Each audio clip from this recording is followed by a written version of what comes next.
The highlight reel. Three young men have placed a dead body in an empty oil barrel, and inside we find a girl who is only 16 years old, and her name is Junko Furuta.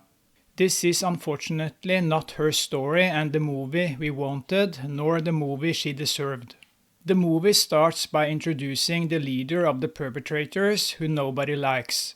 He beats up a lot of judo students, but there are too many of them and they teach him a lesson. So enjoy this moment because he deserves it. His mother is angry at him since he's a troublemaker. He doesn't have a future ahead of him and he has a poor attitude. He has problems controlling his temperament, as you can see. After he's finished teaching his mother some manners, he sniffs some glue. He pretends to work, but as we can see, he's a lazy loser. The loser meets his hot girlfriend, and I guess she pays for him since he is a loser. She wants to marry the loser, but her mother tries to change her mind and tells her hot daughter that she isn't ready for marriage yet. The daughter is upset and she leaves. And the brother is also upset and he doesn't respect the mother. So we have another piece of trash in the house. It's hard to be a mother in Japan. What's wrong with these kids? Don't they have a father figure in the house? They need someone that can smack them around, like this guy. The movie is in a hurry here. The police are questioning the loser and he has to serve a sentence at a juvenile correctional center. I do not know what he did, but I hope they were rough on him. And then suddenly he's a free man and back at work thanking his boss. The loser smiles and you want to punch the screen so hard. Like a real man. He meets his hot girlfriend, but it doesn't look like it was planned. She wants to know when he was released from prison and she has to buy him something to eat again, I guess. She still wants to get married and that is just unbelievable. But he's not interested in talking about it, so she's going home. The loser comes home and he is disrespectful toward his father. He also has a sister and his kids are both garbage people from hell. The loser teaches his mother a lesson that he's the man of the house and he doesn't respect women. His boss comes for a visit and tries to talk some sense into this idiot, but we know that won't help in the end. He tells the loser that he's going to give half of his paycheck to his mother. The loser isn't happy as he needs money to pay for his wedding. Yeah, right. The hot girlfriend has bought him a gift. Remember, he's a loser, so he can't pay for anything. Again, he pretends to be working and some gangsters show up at his workplace. One gangster recognizes him. He tells the loser that he should join the Yakuza. The man is showing his expensive watch. He is so cool with his loser watch. He asks his boss if he can bring the loser with him tonight, and the boss says yes. The loser's boss tries to prevent them from talking to this idiot, but it doesn't work, and he understands that this will not end well for the stupid idiot. The boss of the gang is also an idiot with low self-esteem, and he also shows his ugly watch to the loser. What's up with these guys and their watches? They don't have any self-esteem. What a bunch of losers. They are acting like children. Look at my watch. It's so cool. I don't have anything in my life except for this watch. Don't they have anything else to show for it? Losers. I have no comment, to be honest. But the idiot who looks like a lost pimp is working for the gangsters selling cheap items. And the guy counting the money has died, I think. The man needs some oxygen. Is he a fishman? Well, the idiot isn't happy with his pay. He needs more money than that. He is getting married to a moron. The loser is out walking with his hot girlfriend and she wants to know how much money he has saved up and that she has missed her period. For God's sake, don't let this happen. God, if you exist, Don't let this happen. The loser is working and his hot girlfriend shows up. She asks him what he's doing. She doesn't look happy and he still looks like an idiot. She's so angry at him and he promises he's going to stop sniffing glue. She also wants him to quit being a gangster, but he doesn't dare to leave the gang since they will kill him. I want you to savor this moment because she slaps him. She gives him another one and she's like an abusive hot mother.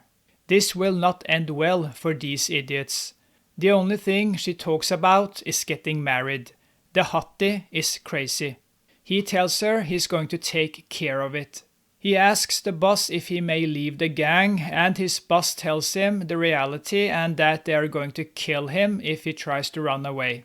That would have been the best thing right now. And the idiot tells the boss that he will always be a member of his gang. Time to sniff some glue. Now his boss wants him to form his own gang. So he finds 2 of his friends and they are now a gang. The idiots climb up a ladder and the brother of his hot girlfriend is relaxing there. They force him to join their gang. The loser tells him that this is going to be their office. Seriously. I'm not sure if this is the brother's room or not, or if he visits one of the other guys in the gang. This is a mess of a movie. They are out working, robbing old ladies and stuff like that. The 2 other idiots need more money, so they are going to squeeze out some money from innocent schoolgirls. They are out scouting for another victim, but this time they will not steal her purse. They are going to steal her, and they do something illegal. Help me! Help me! They are not stealing my purse! They are stealing me!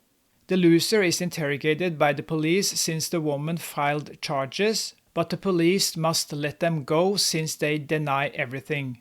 So they think they are invincible. And here we have Junko Furuta on her bicycle. They have an evil plan where one of them is going to kick her so she falls down on the pavement, and then Prince Idiot is going to help her and take her to a motel so he can have some fun with her. So the loser pretends to follow her home, and when she tries to get rid of him, he shows his true colors and forces her to come with him to a motel where he abuses her. He calls his friends to come so he can ditch her bike. His friends take her to their headquarters. It doesn't take long before one of the other guys does something you should never do. And then it's time to sniff some glue and you hope they won't wake up. And after that, the abuse starts. The losers are considering letting her go, but they are afraid she will tell the police.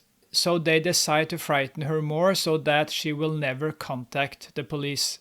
The loser is of course sniffing glue and his brain is getting worse and worse. Suddenly the loser goes crazy and starts beating up the girl. She thinks back to when she was with her parents, something the movie doesn't care about. The movie uses about 1 minute to give the poor girl some backstory. Then the loser forces her to call her parents to tell them everything is fine. She tells the mother she will be home in a couple of days. She tries to convince this loser, who doesn't want to be a loser, to let her go since he seems more normal than the rest of the guys in the gang. But he refuses since he's a coward. While the losers are sleeping, she sneaks out and calls the police. But before she can say anything useful, she hears a sound and she runs out of the door and down the street. Is she safe? No, because suddenly one guy just shows up and takes her back to the house. She shouldn't have spent so much time trying to drink some water. When she returns, the leader of the losers has called the police and tells them that his sister was just messing with them. Then the mother of one of the perpetrators comes out and she sees the girl and her son just ignores her and tells her to mind her own business. But I'm not sure if that guy is her son. The stupid parents and an unknown brother are eating dinner with Junko Furuta, and they ask the weird-looking son if she doesn't need to go home if he's their son. The weird-looking guy tells them she has run away from home. He gets upset, and the family is afraid of this gangster who needs to leave this planet for good. To be honest, I don't know if this weird-looking guy is their son or not. This movie is a mess. Never watch it. After two of the perpetrators have discussed what they are going to do with the girl, they tell her to leave. But then they change their minds because they are cowards.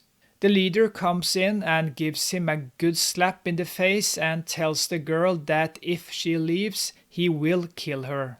Then the mother opens the door. She sneaks into the bedroom and wakes up the girl. She tells her to run away now. And again she runs away and there are people in the streets.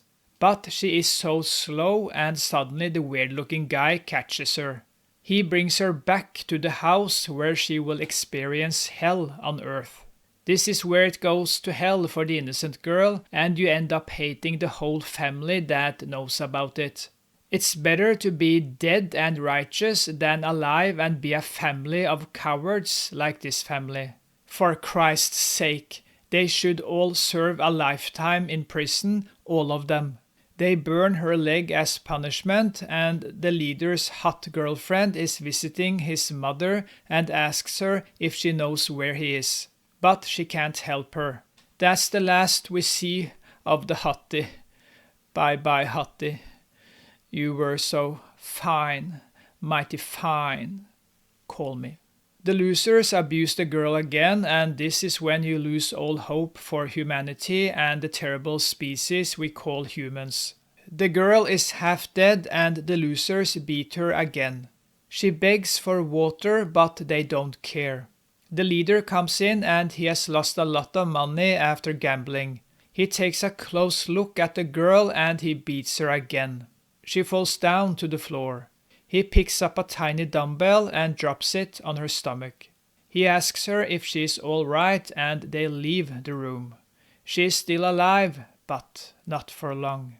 The girl is talking to herself, and the last thing we see is a tear running down her cheek, and then she dies. The losers come home and find her lying on the floor, dead. They blame each other and they try to pretend that they are upset. These actors are a joke. This movie is a joke. The loser asks his former boss if he has an oil drum he can sell him. His former boss tells him to keep his money and quit being a member of the Yakuza. The losers mix some cement and then they put the dead girl in the oil barrel and pour the cement into the barrel. Then the idiots leave the barrel on a grass field. These are not smart young men. I don't know what they were thinking. The police have arrested the leader. They tell him it's been 2 months since they last saw him. They also tell him he's going to get his sentence tomorrow, and they ask him what was the reason behind the murder of Junko Furuta. So I don't know if his friends have told the police or not, because this is a mess of a movie. He tells them they didn't intend to kill her, and the cop loses it. I don't know if they are talking about Junko Furuta or some other victim who couldn't take it anymore. And then we see the loser holding a white bird and a tear runs down his cheek. What a poetic scene. What a fishy movie. The end. Thank God.